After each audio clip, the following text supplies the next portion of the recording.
Hello friends, welcome to the Chiknu academy. आज हम पढ़ेंगे about Israeli military operations in Jenin refugee camp.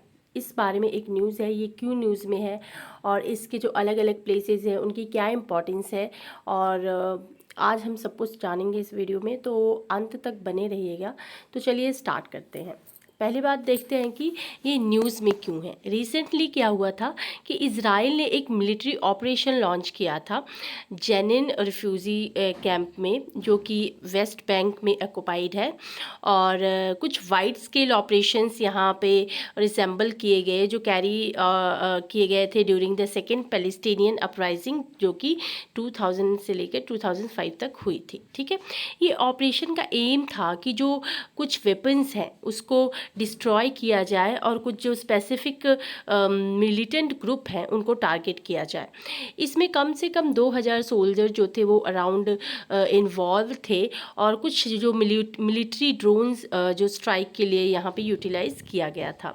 Zenin camp अगर हम देखें तो हिस्टोरिकली ये एक स्ट्रॉन्ग होल्ड है for arm struggle against Israeli occupation and focal point for violence. ठीक है, तो इन सब चीज़ों के लिए इसका यूज़ किया जाता था। तो उसके बाद देखते हैं कि जेनिन रिफ्यूजी कैंप का लोकेशन कहाँ है, जेनिन का लोकेशन कहाँ है।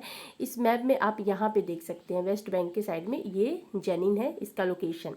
ठीक है, और ये जो कुछ इम्पॉर्टेंट जगहों के बारे में आज हम पढ़ेंगे, वेस्ट बैंक, इजराइल और गाजा स्ट्रिप, और इसमें गोलन हाइट्स, इन सब चीज़ों के बारे में हम आगे पढ़ेंगे। ये कुछ मोस्ट इम्पॉर्टेंट लोकेशंस है। जेनिन आप ये यहाँ पे देख सकते हैं, ये यहाँ पे रिफ्यूजी कैंप जो था वो बना हुआ था। ठीक है, तो चलिए आगे बढ़ते हैं। What are the key points related to Jenin refugee camp? इसके बारे में हम देखते हैं। जेनिन रिफ्यूजी कैंप एक पैलेस्टीनियन रिफ्यूजी कैंप है जो कि नॉर्दर्न वेस्ट बैंक में ये लोकेटेड है। स्पेसिफिकली एक सिटी है जेनिन, वहाँ पर इसको इस्टेब्लिश किया गया था इन 1953 को। ये कैंप जो था वो क्रिएट किया गया था ताकि जो पैलेस्टीनियन है, रिफ्यूजी पैलेस्टीनियन है, उनको एकोमोडेट किया जा सके, और जो अरब इजरायली वॉर हुआ था 1948 में, वहाँ से जो डिस्प्लेस किए गए थे पैलेस्टीनियन, वह उनको यहाँ पे एकोमोडेट किया जा सके। ठीक है, और इसको हम नकबा के नाम से जानते हैं। ठीक है, उसके बाद camp has also been a site of frequent clashes between. ये कैंप एक ऐसी जगह है जहाँ पे एक फ्रीक्वेंट क्लैश हुआ था between Palestinian militants and Israeli forces over the year, और इसने एक पर्टिकुलर अटेंशन गेन की थी ड्यूरिंग सेकेंड पैलेस्टीनियन अपराइजिंग के दौरान, जिसको हम अल अक्सा इंतिफाडा कहते हैं, जो 2000 से 2005 के बीच में हुई थी। लेकिन ये बाद में एक स्ट्रॉन्ग होल्ड बन गया था for arm resistance against Israeli occupation. ठीक है, तो जेनिन रिफ्यूजी कैंप जो था वो एक सिंबल बना रहा पैलेस्टीनियन रिफ्यूजी का, जिन्होंने इशू किया है on going Israeli Palestinian conflict. ठीक है, हम कुछ इंपॉर्टेंट जगहें देख लेते हैं, जैसे कि कुछ इम्पॉर्टेंट प्लेसेस हैं जो इजराइल और पैलेस्टीनियन कॉन्फ्लिक्ट में इन्वॉल्व है। सबसे इम्पॉर्टेंट जो प्लेस है वो है अल अक्सा मॉस्क्यू। ये एक one of the holiest structure है इस्लामिक फ़ेथ का, जिसको हम मुस्लिम जो है वो हरम अल शरीफ के नाम से जानते हैं। ये एक नोबल सेंचुरी है, और ये ज्यूस जो है इसको एक टेम्पल माउंट के नाम से भी जाना जाता है। ज्यूस के लिए भी ये एक होली प्लेस है। अगर हम देखें तो एक ऐसी जगह है, एक ऐसी ओल्ड सिटी है जेरूसलेम में, जो कि सेक्रेड है तीनों धर्म के लिए, क्रिश्चियन, ज्यूज़ एंड मुस्लिम। ठीक है, ये आप जो मॉस्क्यू है उसकी तस्वीर आप देख सकते हैं। उसके बाद देखते हैं शेख ज़रा। शेख ज़रा एक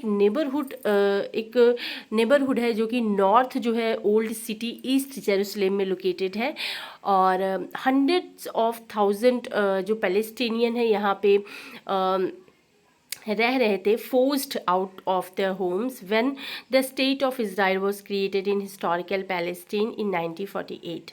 1948 में जब इजराइल में पैलेस्टीन को क्रिएट किया गया था 1948 में, तो जो थाउजेंड्स ऑफ पैलेस्टीनियन थे यहाँ पे रह रहे थे। ठीक है, 28 of those Palestinian family move to Sheikh Jarrah. उसमें से जो 28 जो पैलेस्टीनियन फैमिलीज थी वो शेख ज़र्रा में मूव हो गई थी, जो कि ईस्ट जेरूसलेम में सेटल थी। ठीक है, ये आप इसकी लोकेशन देख सकते हैं, इज़राइल में कौन सी जगह पे है ये प्लेस आप देख सकते हैं। ठीक है, ओल्ड सिटी माना जाता है इसे बहुत। उसके बाद देखते हैं वेस्ट बैंक। वेस्ट बैंक बहुत ही इंपॉर्टेंट प्लेस है इज़राइल में। वेस्ट बैंक एक लैंडलॉक कंट्री है वेस्ट एशिया में, और ये एक सिग्निफिकेंट सेक्शन है वेस्टर्न डेड सी का। ठीक है, ये कैप्चर किया गया था जॉर्डन के द्वारा आफ्टर अरब इजरायली वॉर, जो कि 1948 में हुआ था। लेकिन इज़राइल ने इसको छीन लिया था वापस, जो 6 डे वॉर हुई थी 1967 में, और उसके बाद जो था ये इसको ऑक्युपाई कर लिया गया था। ठीक, उस तब से इसको ऑक्युपाई करके रखा था इज़राइल ने। ठीक है, उसके बाद वेस्ट बैंक जो है एक सैंडविच माना जाता है बिटवीन इज़राइल एंड जॉर्डन। ठीक है, तो ये आप लोकेशन जो है वो देख सकते हैं वेस्ट बैंक की। ठीक है, तो चलिए नेक्स्ट आगे बढ़ते हैं। Gaza strip. गाजा स्ट्रिप आप यहाँ पे पहले लोकेशन देख लीजिए, ये देख सकते हैं आप गाजा स्ट्रिप। ठीक है, इज़राइल में गाजा स्ट्रिप जो है वो इज़राइल और इजिप्ट के बीच में लोकेटेड है। और इज़राइल जो कि एक